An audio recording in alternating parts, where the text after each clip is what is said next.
No tere hommikust! Tere hommikust!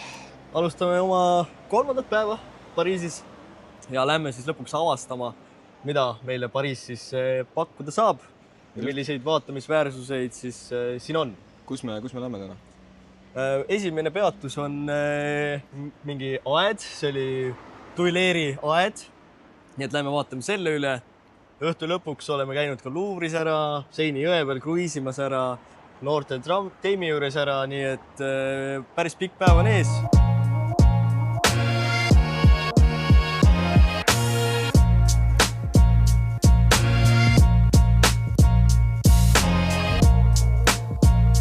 Kõndisime siin siis aia juurde ja selle kuulsa siis Gardenisse tahtsime minna, kui tee peal siis 500 meetrit enne kohale jõudmist öeldi, et tulge sisse. Et siis see on Araabia Ühendemiraatide selline olümpia siis siuke tutvustav ja nende traditsioone tutvustav siis majakene, kus nad siis pakkusid meile nende traditsioonilist kohvi joomist või traditsioonilist kohvi, siis natukene siis giid nagu rääkis juurde ka, et mis me siit leiamegi põhimõtteliselt ajalugu, nende olümpiast natukene ja üldse traditsioonidest ja asjadest, nii et lähme vaatame, mis siin toimub. Tundub, et neil raha ikkagi on, sest et väga uhke asi on praegu loodud.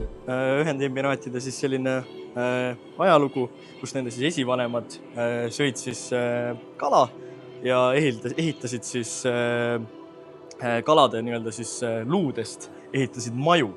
Et päris huvitav ja tänase päevani siis Ühendemiraadid siis nii-öelda austavad oma traditsioone ja oma siukest ajalugu, kus nad siis võistlevadki siuke paadivõistlustel ja asjadel, et seda nii-öelda ikka veel nii-öelda hoida elus. Ja see on päris äge tegelikult näha natukene võib-olla sellise maa nii-öelda ajalugu või traditsioone, mida tõenäoliselt me väga palju ei tea.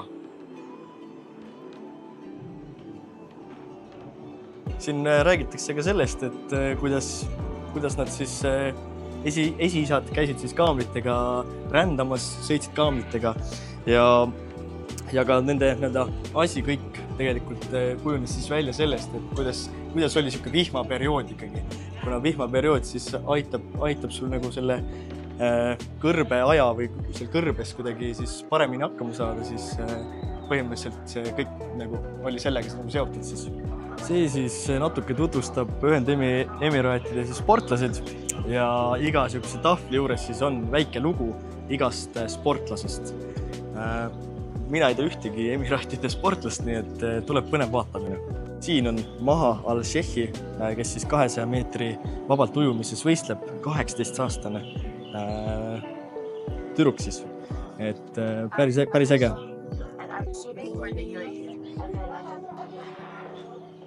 Natukene ka paraolümpiat siin sisse pandud. Paraolümpia siis ei käi samal ajal, kui käib siis tavaline olümpia. See, kui olümpia nagu läbi saab siin, siis hakkab ka paraolümpia, ehk siis Pariisis veel midagi nii-öelda ei lõppe sellega, kui viimased siis superstaarid sinna olümpial siis koju lähevad, vaid siis hakkab juba paraolümpia.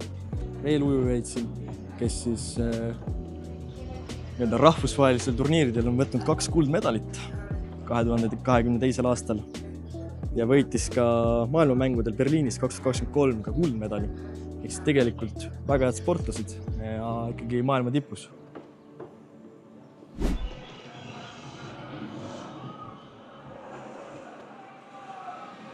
See ongi see purjetamisvõistlused, mida ma ka nagu ennem rääkisin.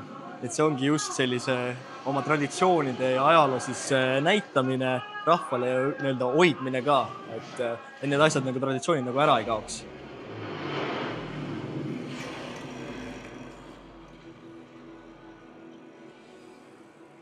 Kusjuures Ühendemiraatide koht on päris lahe, sest me ei ole ühtegi teist ühegi teise riigi oma näinud üldse siin tänavatel või kuskil. Et ma ei teadnud, et siukseid asju üldse tehakse, nii et päris äge, hästi tutvustav ja informatiivne koht tegelikult. Oleme jõudnud The Place of Place. Siin siis mängitakse, ma eeldan vähemalt, mingit siukest traditsioonilist, sest siin kirjas ei ole. Aga põhimõtteliselt ongi laste mängupaik siin ja põhimõtteliselt saab siin lihtsalt istuda ja puhata. Kui te näete, siis siin ka mängitakse sellist väikest mängu. kus siis peab enda sükst siis ala kaitsma, vastasele tagasi lööma. Siin on ka tegelikult kirjas, et tüüpiliselt mängitakse seda mängu peale lõunat või lõuna ajal. Päris nagu lahe. Ja ongi 2 tiimi, kus siis igas tiimis peab olema vähemalt 3 mängijat. Muidu siuke mõnus, tuled siia, tegelikult konditsioneer siin, ei ole palav, õhk liigub, saadki lihtsalt nautida, võib-olla natukene tulla sellest tänava melust ära, see on rahustav muusika, asjad. Ja olemegi jõudnud tagasi algusesse lõppu. Jah, ei olnud väga pikk, väga nagu normaalse pikkusega, sai natuke rohkem teada. Räägin, siuke hea muusika oli tagas, aura, ükselt juba tervitati, tulge sisse, tehke teeme ära, näitame teile seda, kohe kohvi. Et siuke hästi sõbralik seltskond, tuldi rääkima, küsiti, millega me tegeleme siin. Et mina ütleks, et väga positiivne ja üllatav siuke kogemus. Et mina ütleks, et plusspunktid kindlasti praegu Araabia Ühendemiraatidele.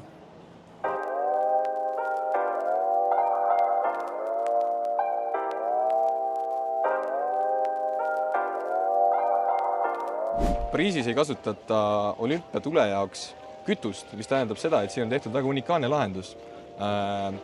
On tehtud selline valgusrõngas, valgusring suur, mis siis kumab sellist kollakat valgust justkui nagu lõke põleks ja selle kohale siis puistatakse sellist uduvihma ja siis selle uduvihma nii-öelda sees ja selle valguse koostööl tekib siis selline väga efektne tulesarnane moodustis.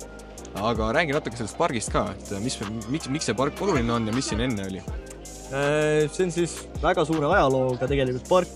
See Tuileries park siis tegelikult avati 1564. aastal just siukse Tuileries siis palee jaoks. Ja 100 aastat hiljem tegelikult siis avati ka rahvale. Ja inimesed, pariislased on selleks kohaks nagu tekitanud siis väga siukse mõnusa, chilli, saavad nautida, saavad sõpradega kokku. Hästi selline mõnus koht, kus aega veeta. Siin on igasugused festivali, pidustusi toimunud. Ja nüüd siis 2024 siis see olümpiatule asi. Et toimub väga palju. Ja ta siis ühendab tegelikult meie ees olevat Louvre'd ja taga oli Corcorani siis palee ka veel. Ehk siis ta on siuke ühenduskoht ka veel.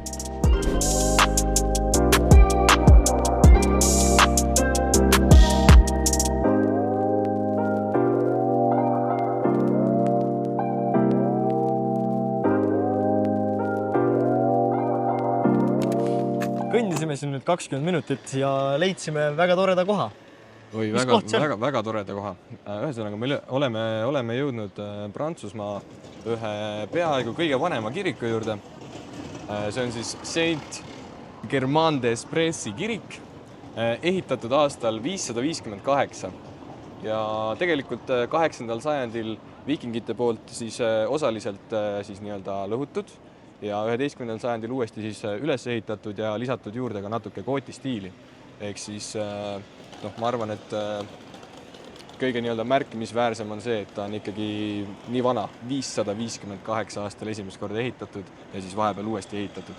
Et see kirik on ühe koha peal olnud peaaegu 1500 aastat siis, mis on tegelikult märkimisväärne. Aga ma arvan, et see kirik ei ole võib-olla nii tuntud ja nii põhiatraktsioon, kui on kiriku vastas olev L'Estomago kohvik, mis on siis 150 aastat vana. Ja põhimõtteliselt, miks see ongi nii kuulus, tõenäoliselt on see ka ajalugu. 150 aastat üks kohvik on olemas olnud, seda on palju ühe kohviku kohta, aga lisaks on ka see, et väga erinevad kirjanikud, kirjastajad on siin oma kirjatükke kirjutanud, nagu näiteks Hemingway kirjutas siin oma mõned siis kirjad ja raamatud, mis ta siis teinud on. Ehk siis, ma ei tea, lähme vaatame, mis hinnad seal on, kas kohvi saab ja äkki istume isegi maha.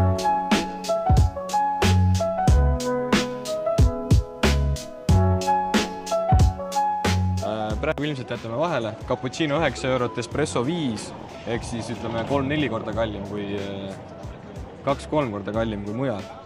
Ja ütleme, toidud on siis siin ka kuskil 20-30 euros. Ma ütleks, et selline koht täitsa loogilised hinnad. Kokteilid 14 € umbes. Nii et kes tahab nautima tulla, siis Lesto Mago ootab teid, nii et tulge, nautige ilusa kiriku vaadet ja kindlasti on ka head toidud siin.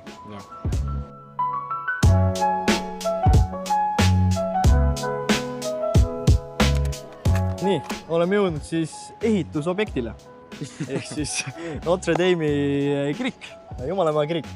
Ja Notre Dame siis tegelikult tähendab, või Notre Dame de Paris tähendab siis tegelikult meie Pariisi leedi. Ja see ehitati siis 1163. Alustati siis selle ehitust ja peaaegu 200 aastat käis see ehitus, kuniks siis saadi see valmis. Ja on erinevaid siis ehitustöid või renoveerimistöid veel tehtud. Seoses selle pikaajalise ehitamisega on siis selline lugu, et esmapilgul, kui sa vaatad, siin on 2 torni ja need võivad tunduda täpselt identsed, aga tegelikult ei ole. Üks torn on suurem kui teine, sellepärast et hoonet ehitati väga pika ajaperioodi jooksul ja selle ajastu ehitamise stiil siis ei võimaldanud olla eriti täpne. Ja teine asi, see 200-aastane ehitusperiood, tänu sellele siis ka peegeldub mida torne mööda üles minna, peegeldub erinevate ajastute arhitektuuristiile. Ja, kõrgema torni tipp on siis 69 meetri kõrgusel. See ise on siis 126 meetrit lai. Eks päris kena. Ja 2019 aastal läks ka see aprillis siis põlema. Ja nüüd 5 aastat on Pariisi Jumalamaa kirik siis kinni olnud ja nagu te näete, ehitustööd käivad. Kuigi nüüd selle aasta lõpuks, 8. detsembriks tahavad nad siis uuesti selle avada. Et loodame, et see õnnestub ja inimesed saavad jälle külastada Pariisi leedid siis. Oleme liikumas siis lõunasöögile kuu kohta. Ballon Charté. Vist oli Ballon Charté või midagi sellist. Ballon Charté, jah. Ühesõnaga, lähme local cuisine'i proovima. Restaurant type of thing. Ja nagu ikka, lähme Punase külle tee. Lähme siis restorani, aga Pariisi linnas ise on 38 000 restorani. On siis olemas lihtsalt siuksed ilusad kohvikutest alates kuni siis maailma tipprestoranideni välja. Ja nendest 38 000 restoranist siin linnas on siis 94 restorani, millel on vähemalt üks Michelini tärn. Me hakkame siis ühe siukse sellest 38 000 siis ühe juurde minema ja vaatame. Tal küll ei ole seda Michelini tärni, aga vaatame, kuidas neid on, aga ma olen linnapildis küll. Neid restorane, neid kohvikuid on lihtsalt lademites. Iga nurga peal põhimõtteliselt saad süüa ja nautida seda Pariisi võib-olla söögikultuuri ka. Oleme tulnud siia sellisesse huvitavasse vintage riietepoodi, kus siis müüakse igasugu erinevaid asju, särke, püksi rihmasid. Ja mis siin huvitav on see, et kui ma vaatan hinnasilti, siis iga toode siin müüakse kilo hinnaga. Ehk siis näiteks see konkreetne Tommy Hilfigeri särk, 60 € kilo. Ma ei tea, mis ta kaalub, võib-olla 300 grammi umbes. Ehk siis eks ta mingi 15-20 € umbes maksab. Et väga huvitav. Seal on erinevad hinnaklassid. Mõned asjad on 20 € kilo, mõned on 30, 40, 60.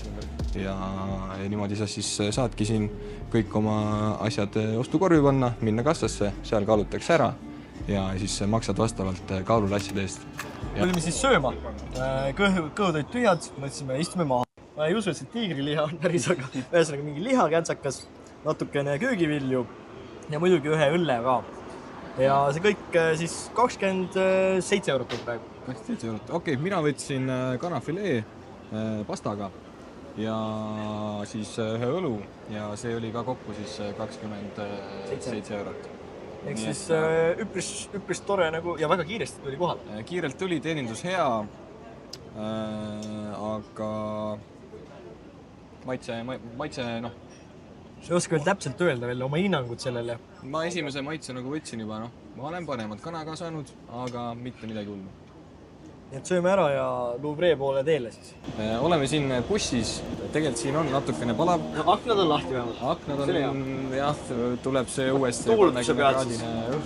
Kerge priis on, mis seda olukorda natuke leevendab. Aga mis mulle busside juures ikkagi jällegi meeldis, ei pea bussijuhile midagi näitama, vaid kui uksed tulevad lahti, siis ainult esi uksest tegelikult saab sisse.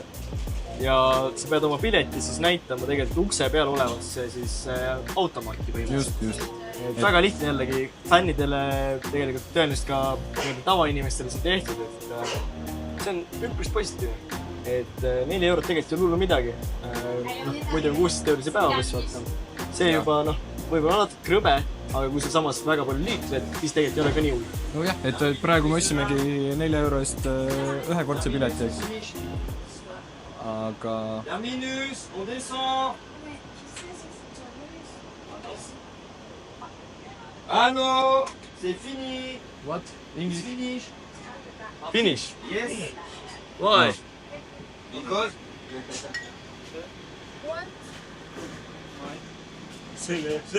Me saime 4 € eest 350 meetrit edasi. Ühesõnaga vaatasime sellest Official Pariisi äpist, et selle bussiga võiks saama otse Louvre'i ette. Selgub, et... See oli lõpppeatus. Jah, ja 2 kilta minna veel. Et... Midagi läks natukene valesti.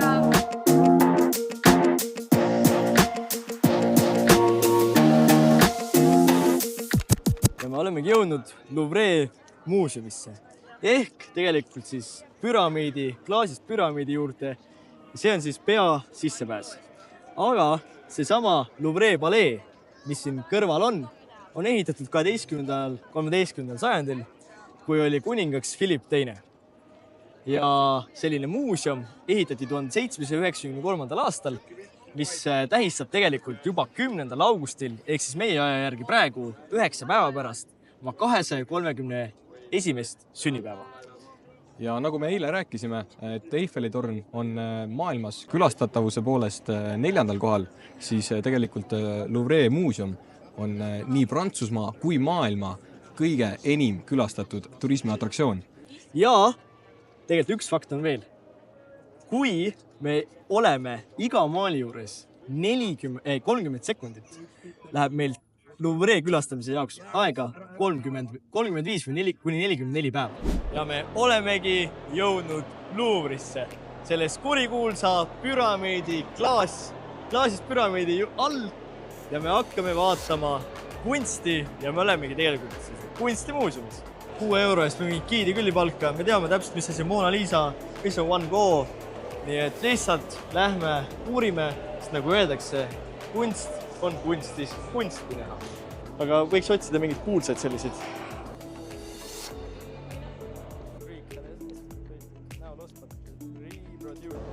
Ühesõnaga, see on Afrodite. Sest seal on ka ju Archat 87. See tundub, et 241 kuni 197 aastat enne Kristust loodi see, või siis loodi see mingi Pergamumi poolt. Vabandust. Kuningas Pergamum võitis 241. kuni 197. aasta enne Kristust mitmeid võite ja mis tegelikult aitasid nende kuningriigi siis võitudele ja tõid siis põhimõtteliselt Ateena 200. aastal põhimõtteliselt Akropolise mapile. Pariisis käimas olümpiamängud. Oleme leidnud Zeusi, olümpiapealinna linnapea. Tal on isegi olümpiatuli pihus. See on ikka tõeline linnapea, ma ütleks. Me tulime Louvre muuseumisse ühe eesmärgiga. Näha Mona Lisa maali. Mis juhtus? Juhtus selline olukord, et kell on 17.44 ja muuseum pannakse kell 6 kinni. Ja kõik teed, mis viivad Mona Lisani, on suletud. Turvamehed on ees, läbi lase. Samas näevad meil siin vaasid, erinevad. Me näeme siin üle 19 vaasi, 19 vaasi täpselt. Super, et me needki ära nägime, sest see oligi meie elu eesmärk. Siin on erinevad keraamikat, erinevad vaskkausid, potid, pannid, et selles mõttes vaadata siin on, isegi kui Mona Lisat ei näe.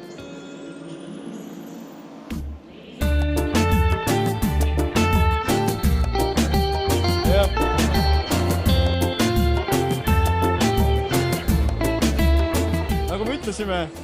Kui sa oled iga maali juures vähemalt 30 sekundit, läheb sul aega 44 minutit. Läheb meil Louvre külastamise jaoks aega 35 kuni 44 päeva. Me olime 20 minutit sees ja me ei näinud veel ühtegi maali. Ehk siis tegelikult fakt vastabki tõele. Kui ära liigu kaua ühe nagu skulptuuri või maali juurde jää, lihtsalt liigu edasi, sest et muidu selle päeva sees sa ei näegi midagi. Louvre's võtke aega ja liikuge natuke kiiremini. Minge sinna, mida te päriselt ka näha tahate. Me leidsimegi Mona Lisa, isegi kui pannakse Louvre muuseum kinni, Mona Lisa on siin ja see on nähtud.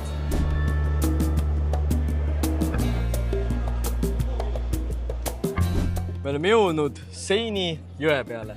Just sinna, kui me nüüd lähme tegelikult tunniajasele kruiisile, vaatame tegelikult ka Prantsusmaa selliseid vaatamisväärsusi seal.